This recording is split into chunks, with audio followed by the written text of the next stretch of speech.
ایک مرتبہ انہوں نے کسی کے لیے کہہ دیا کہ بھلا کیا یہ کوئی سونے کا وقت ہے؟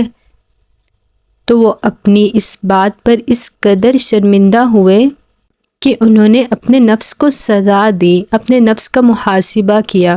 انہوں نے اپنے نفس کو کیا سزا دی، سن کر آپ حیران رہ جائیں گے۔ کیا ہم لوگ اپنے نفس کا محاسبہ اس طرح کرتے ہیں؟ سبق آموز واقعہ ہے یہ۔ حضرت سیدنا مالک بن زیغم رضی اللہ تعالی عنہ فرماتے ہیں کہ ایک دن حضرت رباح کیسی رضی اللہ تعالی عنہ نماز عصر کے بعد ہمارے گھر تشریف لائے اور میرے والد صاحب کے بارے میں پوچھنے لگے۔ ہم نے کہا وہ تو سو رہے ہیں۔ تو وہ فرمانے لگے بھلا یہ بھی کوئی سونے کا وقت ہے؟ پھر آپ واپس چلے گئے۔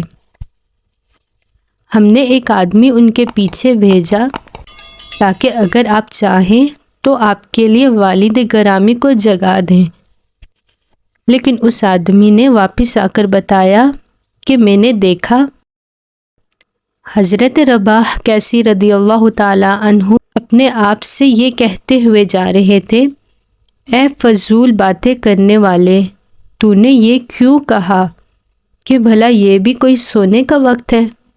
کیا یہ کہنا ضروری تھا؟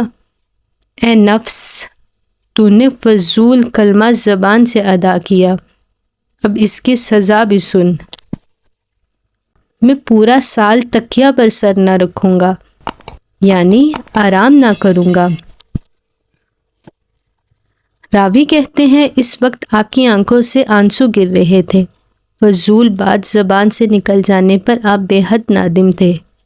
دیکھا آپ نے، ہمارے اسلاف بظاہر معمولی نظر آنے والی باتوں کو بھی بہت زیادہ محسوس کرتے تھے، اپنے نفس کا سخت محاسبہ کرتے تھے اور مباح باتوں سے بھی دور رہنے کی کوشش فرماتے تھے کہ اگر آج بے ضرورت باتوں سے اسے نہ روکا تو کل یہ ناجائز باتوں میں بھی پڑ جائے گا۔